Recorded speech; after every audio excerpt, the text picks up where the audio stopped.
and her grandbabies, please, and her brother and his wife and his children, please lift them up in prayer as they have lost a true treasure to me. Miss Tab, Miss Gloria Hutton Tab on Facebook. Miss E called me today. She actually called me last week and asked me to host the show, but it was due today. But that was when she had lost her mom. Today, in honor of Miss Gloria Hutton Tab, and I tell a lot of people that they don't realize is I do believe that girl came about because of the overcoming that Miss Gloria Hutton Tab, Miss Tab, I call her Miss Tab, that Miss Tab did. She was married, Miss E, if you want to call it. I don't know if you're listening, but I want to give a little backstory that Miss Tab told me. I know she was married as a very young teenager. I want to say 14 or 15. Miss E can call in and let me know. And she was married to her children's father. She told me, I think she said she was married for 10 years. And the strength and the perseverance of a woman who endured severe domestic violence for 10 years, and to see her come out on top. And she said something to me. She actually said it. She didn't bite her tongue. She actually said it in a forum that a G.Y.R.L. and G.Y.R.L. stands for Giving Yourself Real Love. I'm going to go ahead and do the call letters for the station. You're listening to G.Y.R.L., which is Giving Yourself Real Love. You're listening to it on KUAW, Knowledge, Understanding, and Wisdom, Kansas City's global community radio station. You can listen to us on Instagram, Twitter, and YouTube, and tune in by just typing in the letters KUAW. If you're listening on Facebook, you're listening at KUAW-LPFM 985, and the telephone number is 816-599-6893. The email, just in case you want to contact KUAW, is KUAW985@gmail.com. And the website is KUAW.org. Once again, I'm going to go back to Miss Tab, and I want to honor her because I didn't get the chance to attend her funeral yesterday. She told Miss E to have me give her a call. And so she had made a comment in a forum, and a lot of people in the forum were taken back, but I understood what she said. And I don't know if they have video of everybody in the room, but when she said it, I began to shake my head because y'all remember I was in a domestic violence situation for 16 years. And she said something in the show. She said, you got to be stupid to let somebody beat on you. And a lot of people were angry at that statement. But when she and I talked, she said, a lot of people don't understand. She said, people can get mad when I say that. She said, but think about it. Who's going to sit there and let someone beat them? She said, even when you wise up, I forgot the exact word she used. She said, you then decide, ain't nobody going to be putting their hands on you. And I told her, I said, you're right. She said, you don't let anybody put their hands on you. You don't let anybody beat on you. And if and she made it perfectly clear, they're not allowed to even act like or pretend or make a suggestion, because that right there is dangerous. What I want to do today in honor of Miss Tab, I want to help people recognize signs that you're possibly dealing with a domestic abuser. I ask everyone, and I often ask the young ladies, one of the main signs is, how fast does he want to move? Is he coming in and y'all don't even know each other and y'all planning to be married and it's super quick? Is that what's going on? A lot of times when men move extremely fast, it's because they have some type of, and domestic abuse is not just physical. I was just talking to someone really close to me. I think it was yesterday. And domestic abuse is mental, emotional, and verbal. So he might not be knocking you downstairs and blacking your eye and pushing you around and choking you. But he could be saying, oh, that's dumb. Oh, you're stupid. Oh, you're dumb. Why would you do that? You could be afraid to come to him and be like, oh my goodness, if I tell him this, how is he going to react? Or you can't say how you feel. You have no voice. That's domestic abuse. When you have to look at the entire scope of things. Now, what you have to do, and this is what I tell everyone, one of the signs is, like I said, he wants to move too fast. Another sign is he criticizes your friends or your family members. Why you got to hang out with them? I don't like this person. I don't like that person. Well, I'm going to say it like this. He liked you enough to date you, enough to get serious with you while you were hanging out with those people. Just because he does not like those people does not mean you should stop hanging with them, because those people were no problem when he wanted to get to know you before he got with you. Those people were no problem. You were the same exact person then that you are once he said, I do. Or once he said, you're going to be my woman, because it might not necessarily be marriage. So for someone to try to control your environment, and they're alienating your family and friends. So now you have a man who wants to move fast. And then you have a man who has you by yourself. He's alienating your family and your friends. Then you have someone who makes you feel bad for your past. Something that he has absolutely nothing to do with, he or she, because a woman will do the same. But this person makes you feel bad for your past, and they have absolutely nothing to do. They were not even involved in your past. Why does it matter? Why does it matter? I'm going to give the telephone number again, 816-599-6893. And I'm going to say it again. We're just going over ways to detect domestic violence. Because another thing I found out, which I didn't know until G.Y.R.L, is that domestic violence is prevalent in the LGBT community. I didn't know that. So it's not just men who are beating women. It's men who are abusing men, and it's women who are abusing women. And it's just the whole thing of hurt people, hurt people. Well, let's say we did if he moving too fast, if you're not free to express yourself to him, or he finds fault in your past. Another thing is, and this is a big one, y'all, you go out somewhere and he calls you every 5 minutes. Come on.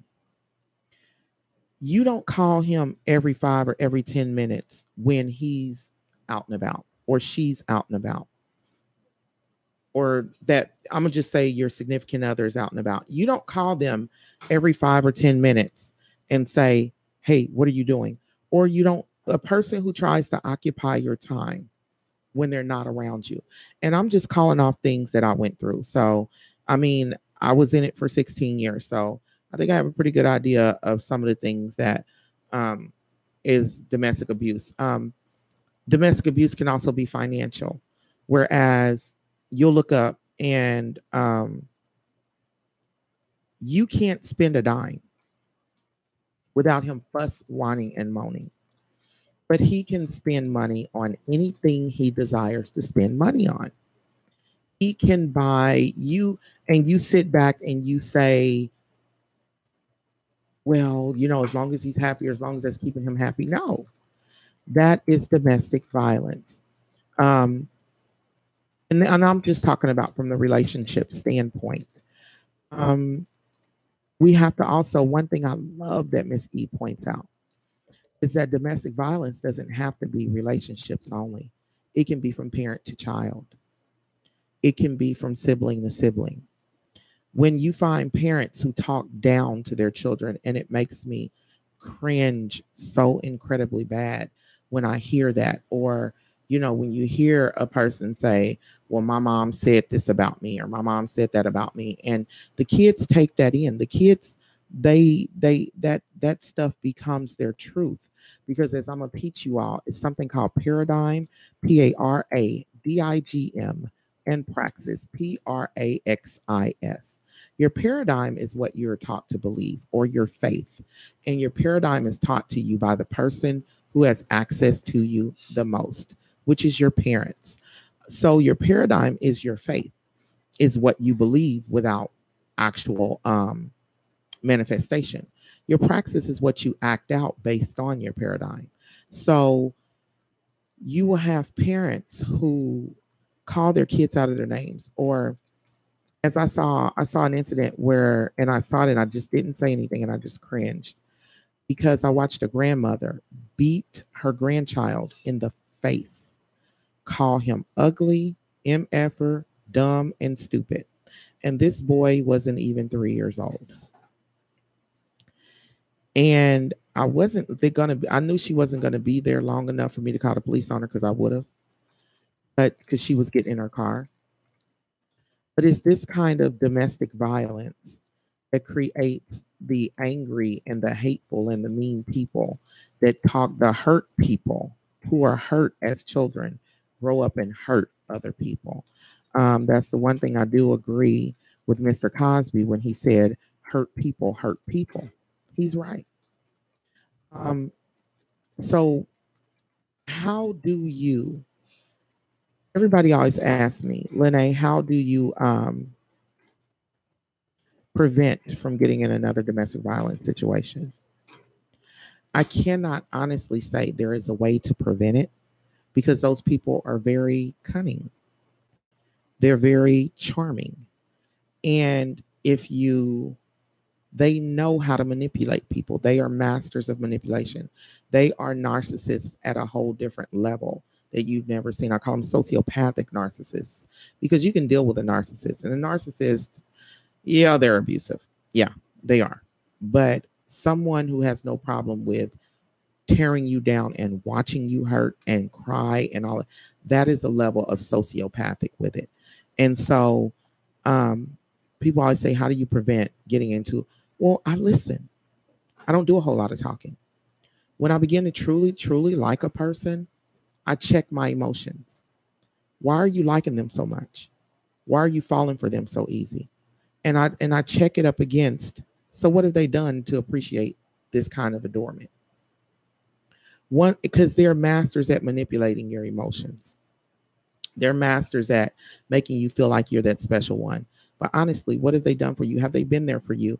What have they done to show you that they deserve that kind of adornment from you? And I will say this, in being single, I couldn't see it before I was single for a while.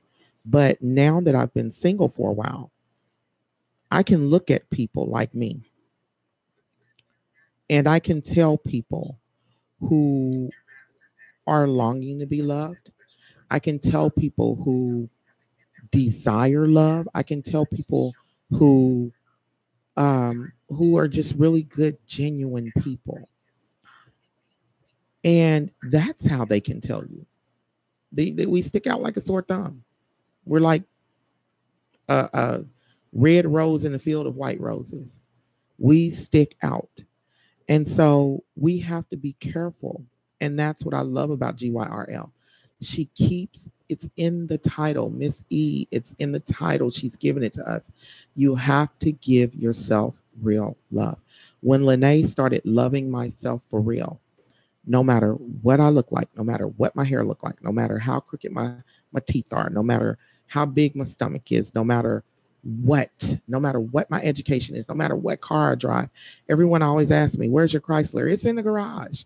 There have only been like 2 or 3 people who actually know me, who've seen it in the last year and a half. And those 2 or 3 people who are not related to me, they know I still have it, and everybody's like, you're going to get it fixed. Well, don't have anybody. But before, I couldn't be caught dead in something like what I'm driving now, because I had to keep up a facade, because I didn't love myself. Before now, I had a head full of hair, y'all. Head full of hair. But I wore wigs because that what I consider that hat or that mask made me feel that much more appealing. Um, I was all about what I had, what I owned, where I worked. I had to learn to strip it down to nothing. And I tell people this, I had began to learn to give myself real love, but then it was a crash course when I was put in the county jail in January. Because now the Lene that everybody knows, now she's sitting up in the county, might not get out till February, not around my kids, don't have a job, lost my job the day I got it because they came and picked me up. Um, very well paying job. And what when you're in there and you're by yourself, and this is what I'm asking everyone um, who's going through domestic violence in any manner, you have to get by yourself. You have to hold on for a second because I'm responding to someone telling them to call in. They're asking me a question in my inbox. I don't understand that. Um, I don't understand that. Just tune in and call in. The telephone number is 816-599-6893. But you have to love yourself. And that was a foreign concept to me. I gotten a little bit of it. After going to the having my stay in the county, I realized what I thought was loving myself. I realized what I thought was, oh, I love me, this and the other. No. Because when you're by yourself and you're stuck by yourself and it's just you and you're stuck with your thoughts and you're trying to figure out every way out of a situation. And then you have to look back in order to get out of the situation. You have to look at the end of the thing and you have to look at how you got there. And I find more often than not, and this is where the giving yourself real love parts come in.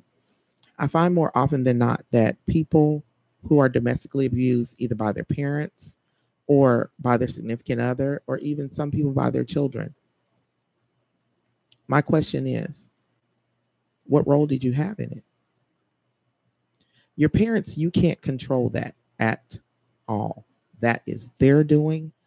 And I know that I speak from experience.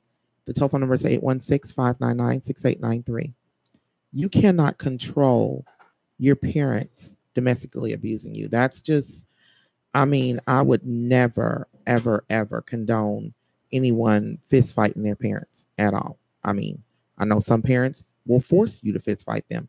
I know a woman who does her kids like that.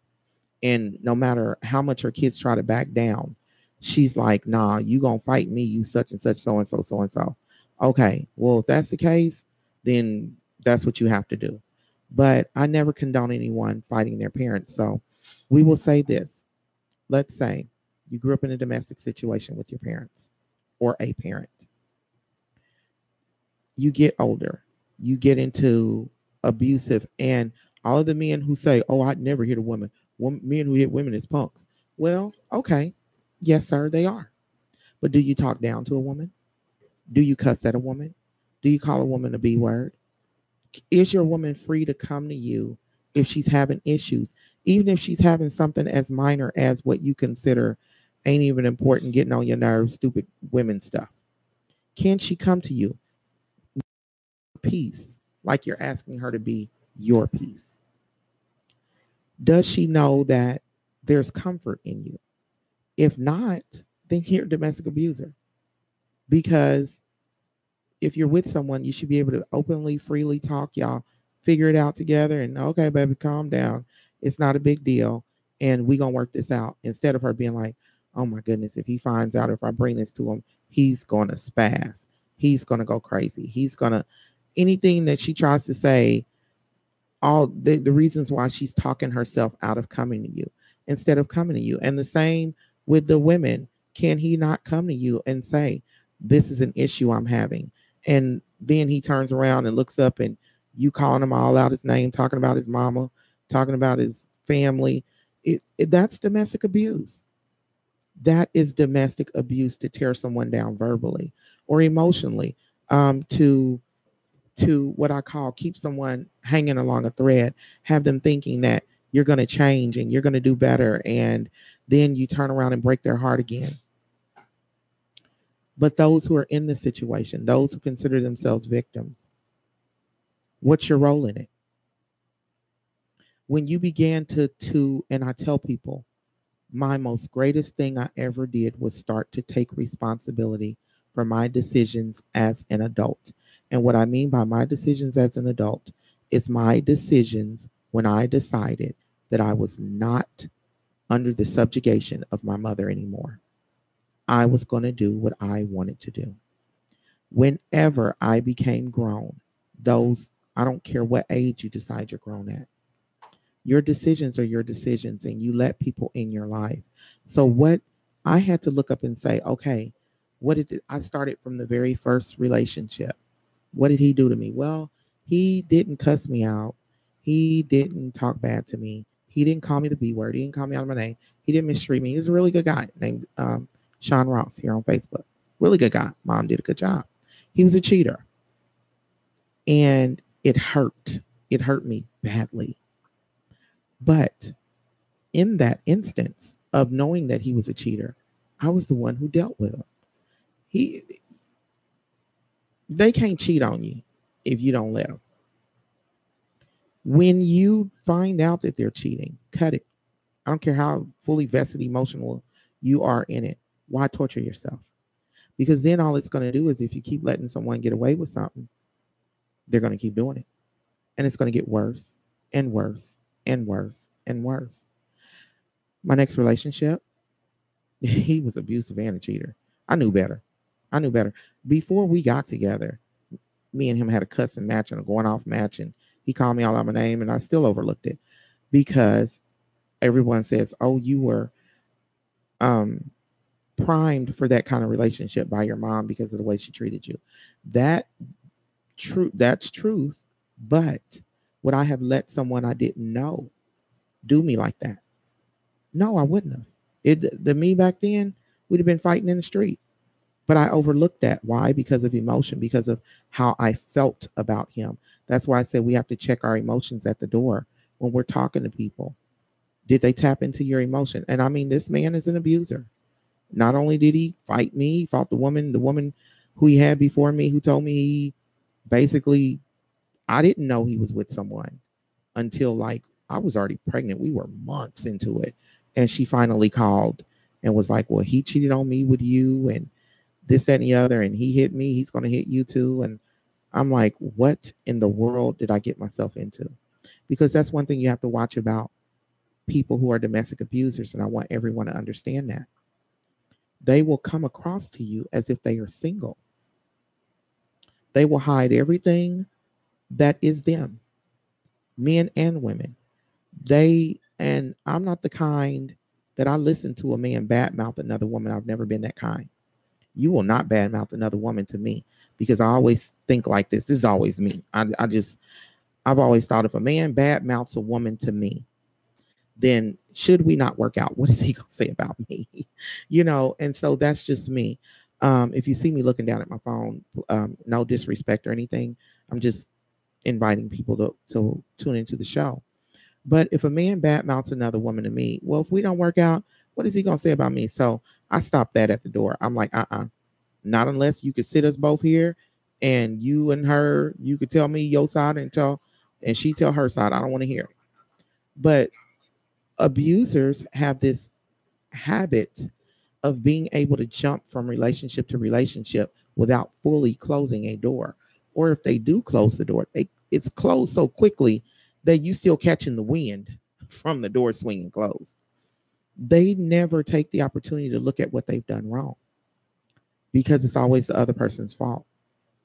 And so you have to watch that. You have to watch when I talk to a man who's divorced and he's trying to go in on his ex-wife and I'm like, hey, you sound like my ex-husband now.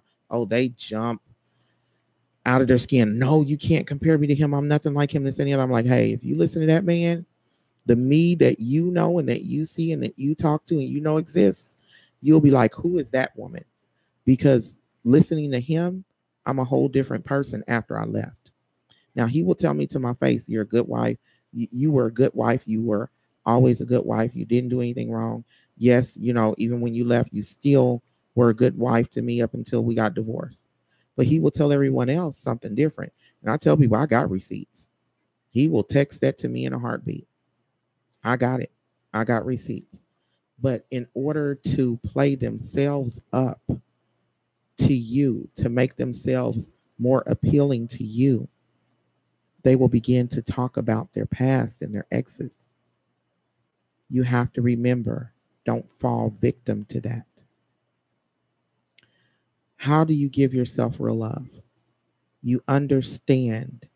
Because I'm going to tell y'all like this, and this is going to be a hard pill to swallow for a whole bunch of y'all. Quit saying you love people. Ask them, do they love you?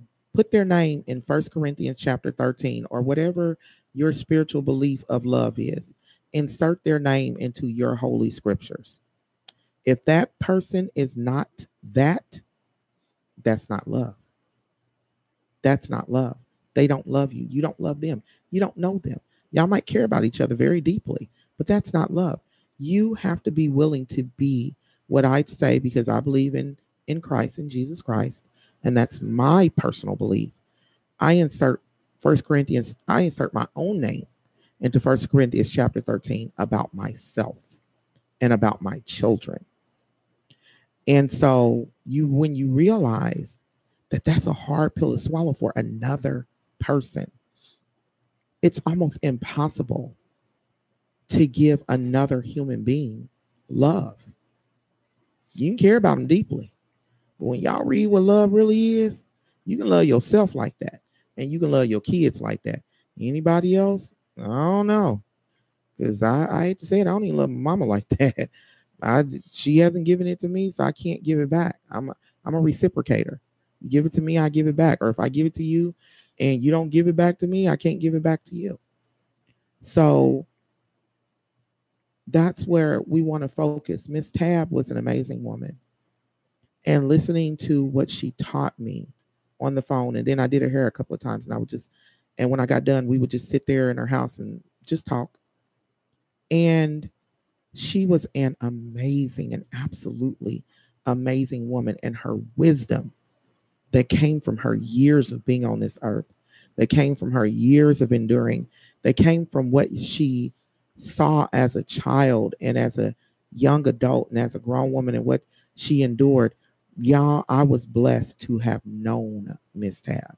And I was blessed that she was willing to open up, because she didn't want to see me wind up in another domestic abuse relationship. And I remember at the end of our conversation, the last time we talked on the phone, she said, well, I want to tell you one thing. You're not ready for no relationship. So you need to just take the time and love you. And that's what she told me. You're not ready. You're not ready. I'm listening to what you're saying. You're not ready. And that was a hard pill to swallow, y'all. But a bunch of people who have not, people will back away from a relationship, but we won't take the time to love ourselves. We won't. We won't take the time to get to know ourselves. We won't take the time to what do I like? What makes me happy? Lene has this thing now. When I'm talking to someone on the phone, and let's say we've gotten to know each other, because I converse with people a lot and I listen. And you're going to have your little disagreements. But I have what I call this, it's almost like a temperature gauge in me. And if I'm talking to a man and I feel that little bit of irritation and anger coming out, he's not the one. The greatest thing she ever told me. I love Miss Tab for this one. I love it. And people don't even know where I got this from. I love Miss Tab for this one, because when she said it, then two more people behind her said it. And I was always been taught that's Father, Son, and the Holy Spirit. She said, you got to remember, love is easy. Hello. Love is easy. People do this whole, opposites attracting. Y'all stay into it because y'all attracting. Y'all meant to be. No. Love is easy.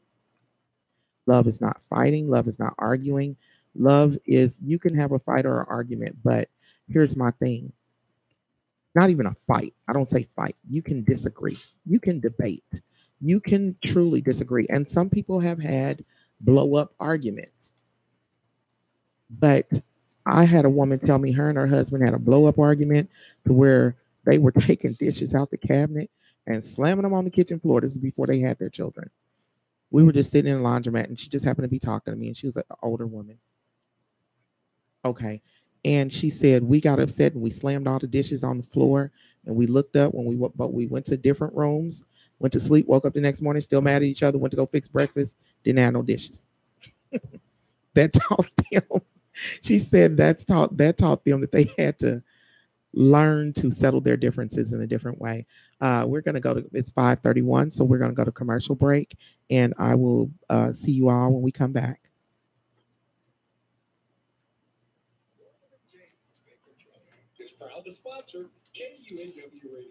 Hey, y'all. Just want to say thank y'all for watching so much. If you have any questions, please call in at 816-599-6893. If you want to have a comment, all comments are welcome as well. This is a very serious subject for me. And so I would love to hear everyone else's communication about this issue, even if, you want to see it from, if you want to address something about it from the outside or what you feel that I've missed. Just call in. Let's get this conversation going. We really have to get this conversation going. Hey, Miss E, how you doing? How am I doing, Miss E? Let me know. I know you don't feel like talking, but let me know. But once again, y'all, we're discussing domestic violence, which is a really serious subject to me. And a lot of people don't want, oh, let me take this mic down. A lot of people don't want to discuss this because it's uncomfortable. And many men and many women and many parents, grandparents, siblings abuse each other. Domestic violence is not just beating somebody up with your fists. Miss E says it all the time. It's how you talk to people. It's how you treat people. Are we coming back? Okay. But she says it all the time. It's how you talk to people. It's how you treat people. It's we have to, I feel like Kansas City has the issues that we have because no one is taking the time to love themselves. Look at how many people we know who just got a divorce or just got out of a relationship, and you look up and they got a whole different face on their page again. And you're like, wasn't you just in? Dang, you haven't even tried to heal from the last one you're in. But everybody's so worried about being booed up or in a relationship. No one's worried about healing. No one's worried about their children. No one's worried about themselves. And we're back. I was just talking to everyone on break. And like I said, the discussion that we're having, 816-599-6893. You are listening to G.Y.R.L, Giving Yourself Real Love. And this is Lene Gray. I am the guest host. This show is, awesome. Thank you so much, Miss E. This is the founder and host of founder of Giving Yourself Real Love and host of G.Y.R.L, Miss E. Roach Ellington, and she's on the phone with us. Go ahead, Miss E. We're getting feedback from your radio. Go ahead.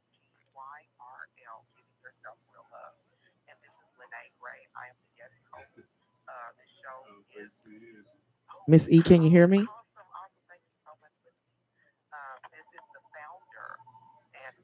I don't think she can hear because there's a lag. So, yeah. Miss E, can you hear me? I can barely hear you. I don't know if it's my phone. Let me see. He's adjusting it now. Can you hear me now? Because we were listening and we could hear your phone. If you can turn your phone down because your phone is putting a lag on it. Okay.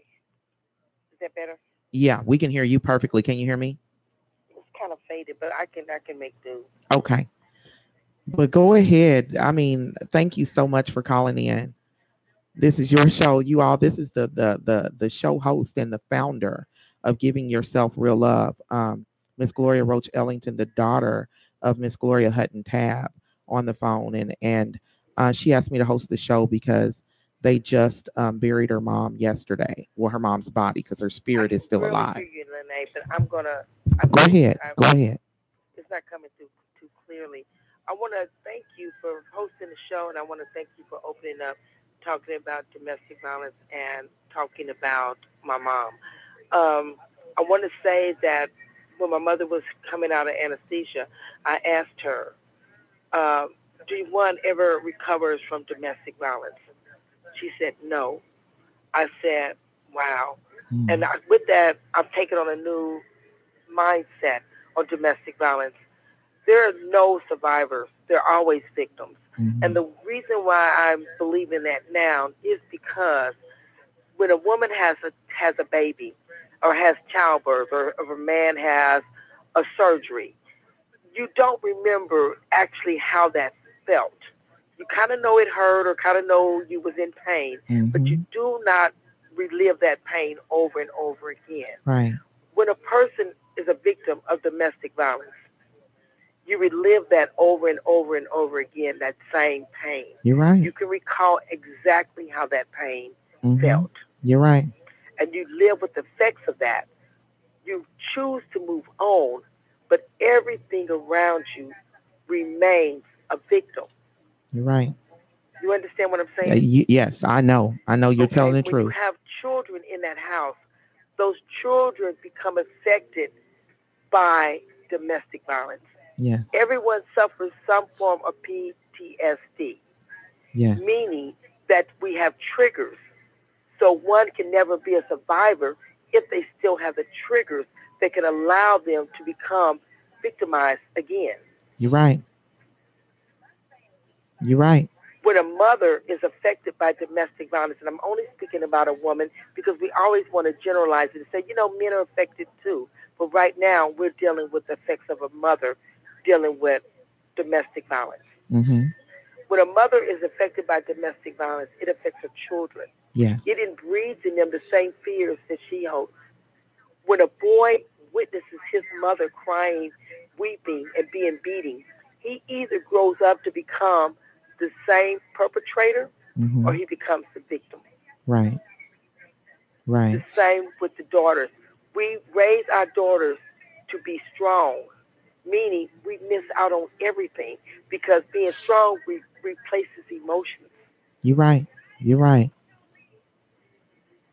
And so this is why it's very important that we talk about the real causes of domestic violence, whether it be physically, verbally. To me, it's just as worse as physical. Yes. Because physical, you can bandage up, you can cover it up. Yeah. But the words that are spoken can never be taken back. Absolutely. And they play over in your head over and over again. Absolutely. You're absolutely right about that. And I tell people that's a part of your paradigm and your praxis. When someone speaks something into your spirit, you have to be able, and that's a long, speaking from experience, it is a long, hard road to undo words that have been spoken into you by a man that you think you love. You can't love evil. You can't love something that doesn't love you, but you think you do because you're going off of emotion. But it's a long. You can't love anyway if you're not given the gift of love. Right. If you're not giving it to yourself. That's what we yeah. mess up. We call everything love. Yeah. God is the only one that can provide love. Absolutely. We say we make love, we give love, and all of that. We can't do none of that because, see, love abolishes all of that. Yes.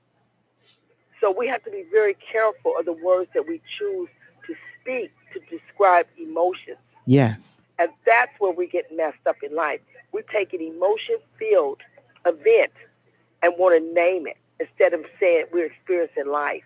That's good. We choose in some type of form or manner when we take a road, whether we take road A or B. Yeah, yeah. We change our destiny because behind everything that's ever disappointed me or hurted me has made me stronger. Yes, Some that's has true. Made me fearful and weak. So you have the same experiences that can give you all three different types. Absolutely.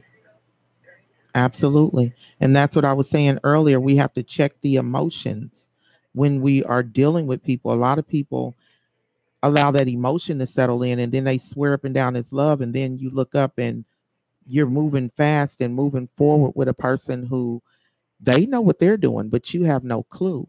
And they've basically you've checkmated. I never tell anybody, well, they've checkmated you. No, you checkmated yourself, because you did not look at, and it was so funny because I tell a lot of people, Prince and Tina Turner, my two utmost favorite singers.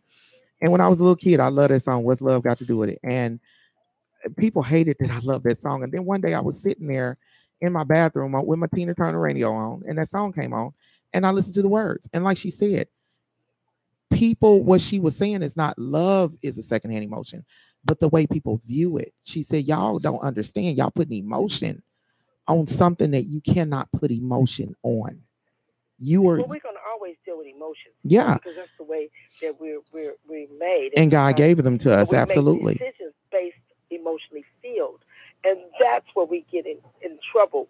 You know, I found out when two people, opposites very, very rarely attract each other. Yeah, they don't. They don't. So when you're dealing with a person that is dealing with emotions that's been drained, or maybe they wasn't given the gift of love, and they have not figured out or been given the opportunity to have that, then they get with another person that's just as broke. You have the same results that's going to happen. Mm-hmm. You're not going to grow in a positive manner, right? Because you can't. Right. You have two broken people, and that's why it's very important that we discuss backgrounds when we meet people and we talk to people. Yes. Over the years, we replaced that with instant stuff. Yeah. You know, we don't no longer say, what did your mother do for a living? Yes. You know, because how you are raised affects your adult life. And this is my first question. This is what I want to share with everyone. When I first meet a man and you know, he decides, well, I'm gonna call you later, and you know, okay. So he's talking, and I never really answer the questions because I allow men to talk. I answer the questions and I lead questions back to him. But the very first question I ever ask a man is, tell me about your childhood. Tell me about your what? Your childhood. Tell me about your childhood. Tell me what it was like for you growing up. And the reason why I ask that is because you will know, you can hear in his voice, if you're quiet and if you just listen, you will hear in his voice what he's dealing with. And more often than not, before the end of that conversation, that man winds up telling me, yeah, and my ex-wife, she always want to say that I beat her, but I didn't beat her. We was fighting. If it was a rough childhood. I've had a man who, you know, he's not put his hands on women, but because everybody bowed down to him as a child, he was extremely over the top when it came to what he expected of women. But I tell women, we have to listen. We have to say, tell me about your childhood. That should be your first question. And then your next question, my next question is, okay, well, tell me about you now. And that always seems to throw them off guard. And no matter what, they'll always take a pause and go, oh, well, okay. Well, I mean, what more is there to tell? And they'll start telling you their materialistic achievements, their tangible achievements. And I say, no, I'm going deeper. Tell me about you now. Tell me how your childhood made you into the man you are today, emotionally and spiritually. Well, most people aren't going to open up and tell you all of that. They do. You know, they do. When you ask them, you know, when you ask somebody about their childhood, oh, my parents was good. I had a good one. I had a good life. You know, they would go there. But I always say, we attract what we are. Mm-hmm. That's if true. We are broken. We attract broken. You are not going to get a whole person that's going to be attracted to you. Mm-hmm. You're going to get that opposite, that same opposite of attraction that is broken. You know, I hear women say all the time, God, send me a good man. Send me a good man. Send me a man that's got his stuff together. And they don't even know how to be a good woman. Nor do they have this stuff together. Yes. You honestly think that God is going to interrupt somebody's life to send them a broken person? Absolutely. Yes. So we have to start fixing ourselves, because first of all, it's nowhere that's ever written that says that you pray for a man. Yep, you sure don't. God didn't make woman a promise about a man. He made woman a giver, yes, a receiver. And I'm sorry, not a receiver. a Yes, receiver. a helpmeet. And so when we start allowing ourselves to be traded back and forth and going back and forth and putting things before what is in line, we're going to get that. Mm-hmm. And I used to always say, God, send me a good man. Then the man come up and say, thank you, God, and it didn't work. God, that wasn't from God. But see, he was from God when I wanted him. Right. You know? But I think we have to go through the desires of what you really want, because a lot of women don't even know what they want. So they're willing to accept whatever comes their way. And that's we make true. provisions for that. And sadly enough, and I'm seeing this in my 40s, sadly enough, women in their late 30s and late 40s are doing exactly what you just said. They are willing to accept whatever comes their way, and then they're putting God on it. And some of these pictures, I'm sorry, y'all, but I read people's spirit through their pictures. I don't know how that happens. I don't know what's going on, but God has given me the gift of being able to read folks' spirit through their pictures. And but some of these, remember, Lene, everyone doesn't serve the same God. Yeah, that's true. That's where people get confused. There are many gods out here. Yeah. So you're expecting that person to serve the same God that you serve. And that's where we get confused, because some people are doing exactly what they were created to do. Absolutely. But we want to tell them, I can fix you. I can change you. Your only purpose on life is to do what you were created for. Absolutely. You wasn't, I don't know if you was. I'm just saying 99% of the people wasn't created to change someone's life. No. Your actions are supposed to be of a servant. And when we find that the more that we give, the more that we receive, you know, whether it be BS or whatever it be good or bad, because my good may be bad for you. Yeah. Your bad may be good for me. Yeah. So I don't judge people on those matters. When I come up against a negative spirit for me, I back away from it. Absolutely, I don't try do to too. discuss with you. I'm not gonna. Yeah, I just leave it alone. I stay because God told us we get our will. Mm-hmm. And I'm our will, our desires of our heart. Absolutely. So if my desire is to be abused, that's what you're gonna get. To be unhappy, then this is what I'm going to go for. But when I wake up in the morning, I thank God before I leave my bed, and I ask that all my steps be guided. And when all this other stuff comes, I know whether it's for me, because your first mind tells you. It's the mind of God. Yep. My I'm gonna read a comment from G.Y.R.L, and this is exactly what I say. G.Y.R.L says a few things missing today: courting, meeting friends, what associations, personal, professional, etc., getting to know you, accessing one's character is seen over time. That's what I say. And just some thoughts, slow down. Exactly, TJ. And I always tell people, I've found that a man or a woman, they can hold an act, a solid act, for 2 years. Right around that 2.5 year mark, they become comfortable, and you'll get to know everything. They'll start showing you who they are. And so, but a lot of people, well, I mean, for those, yeah, people choose not to see it. You're right. Choose to ignore it. You're right. Choose to think that we can benefit from it, or we can change it. And it doesn't take what we consider. And I say this because when God said, when man told my mom she had 4 hours to live, 46 hours to live, I asked God for one more day. My mom told me God told her 3 years. My mom died 4 months later. We don't know God's timing. Yeah. We don't know what He calls a year. Right. Or what we call a year. Yeah. You know, we only have the present in existence. When we think that we have 6 months to do something, it doesn't take 6 months for you to know if you like a hamburger. You're right. It doesn't You're absolutely take 6 right. months to know that your pants are wet. Yeah. You know, it doesn't take that time. It takes you knowing you. And when you start loving you, you will not bring those things that hurt you. And that's what I'm saying. I wasn't saying as in being in a relationship, because I'm not giving nobody 2.5 years, but you never know anyone. Yeah. You assume that you know them. Absolutely. By the way in their characters they have shown you. You never know anyone. Yeah. If we did, we wouldn't end up with divorces. You're right. We wouldn't end up with children being molested. You're right. Or raped. You never know anyone. You're right. You're absolutely We right. assume that we do. The only person that knows that person is the person that created that person. Yeah. And you know what? Unfortunately, a lot of times that person don't even know him. No, I'm talking Yeah. about God. Oh, you That is okay? the Yeah, only I thought you were person talking that about knows that physical. person. Yeah, God is the only person because you can't hide That's the nothing. only person. When people tell me, "Hey, Miss E, I know you," you don't know me because see, I don't even know me Right. because I do things that I'm thinking, look back and say, "Did I do that?"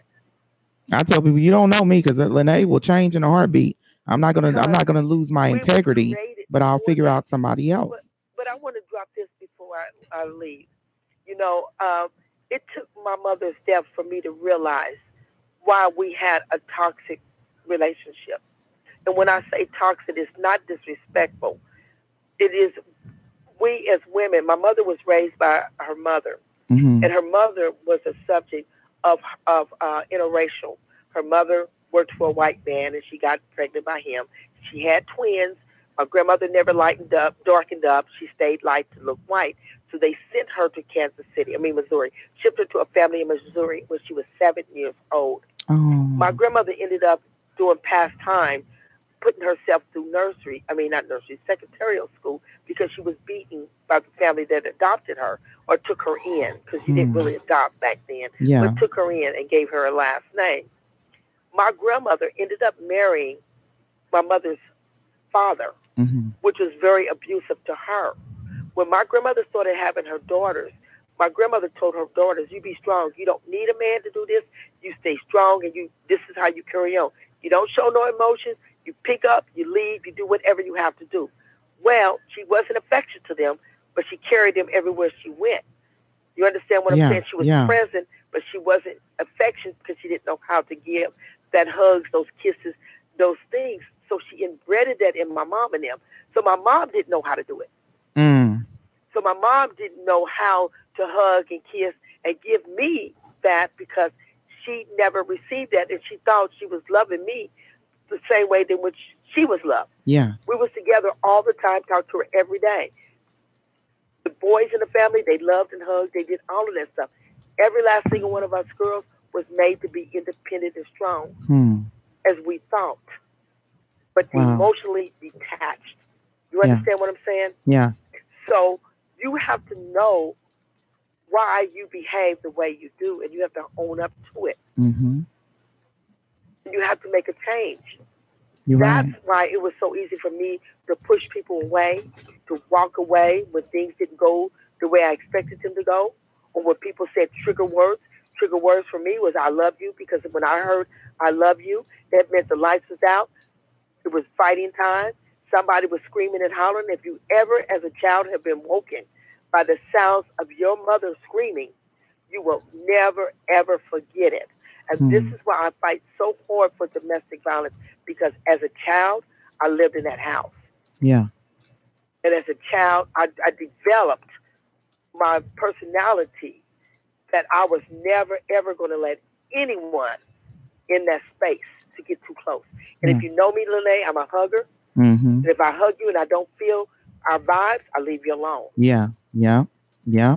You know, I walk away because I know our spirits tell us inside of us who we are. Yes. Yes. And I want to say this before I leave. On June the 12th, we're going to start working on a memorial for G.Y.R.L on the corner of 38th and Chestnut.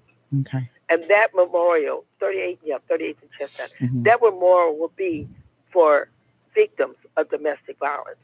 And we're asking people, if you have a person or even yourself that you would like to have a space dedicated to them, that we're going to put up some type of heart or something to let people see how many people have been victimized by domestic violence. We just had a lady the other day that was shot in the face. Domestic violence, we see nobody's talking about Nobody's talking about it. We have several black women that are missing. Nobody's talking about this. Yeah. So we want to say enough is enough. It's time to break that silence. It's time for women to be able to their injuries, the violence against women, to be acknowledged. Absolutely. Absolutely. And so if anybody wants to get involved in this project, you said June 12th? Contact me directly. Okay. At G.Y.R.L.V as in Victor, otp@gmail.com. And say that And again, get because involved. And I ask everyone to get involved. And I bet you, Lene, within 6 months, that corner will be filled. it should be filled literally within a month and a half. Well, nobody wants to talk about it. Nobody wants to admit it's happening though. Can you give your Mr. Walker? Can you type her email address again in the comments? If you can give your email address again, he's gonna type it into the comments. G.Y.R.L. V as in Victor, OTP@gmail.com. And they can also call 816-622-2927. 816-622-2927. And they can also find us on Facebook at Giving Yourself Real Love.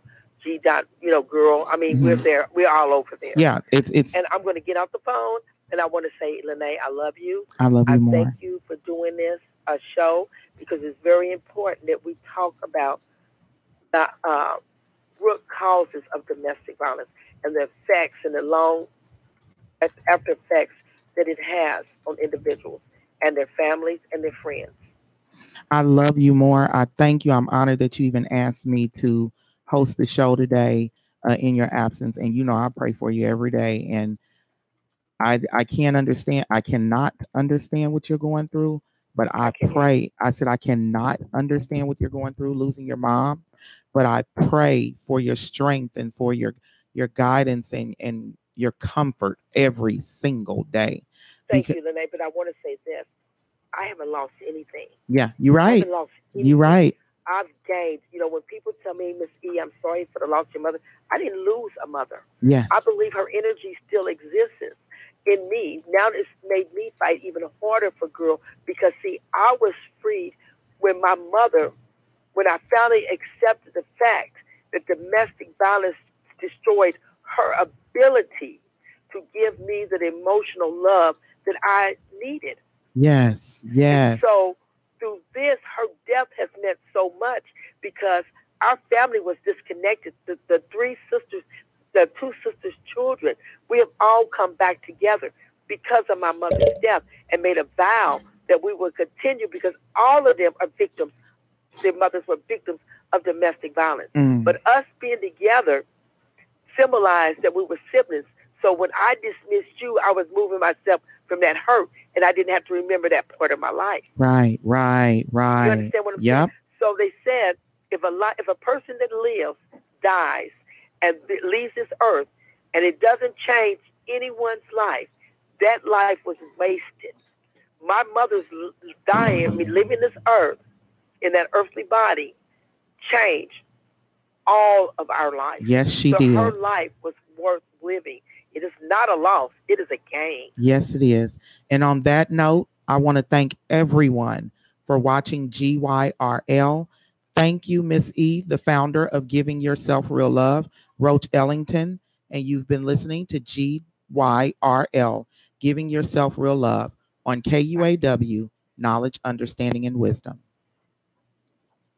All right. Tune in every first Wednesday of the month in KUAW, and you can hear G.Y.R.L, Giving Yourself Real Love. This is KUAW Radio, Kansas City, Missouri, Kansas City's global community radio station.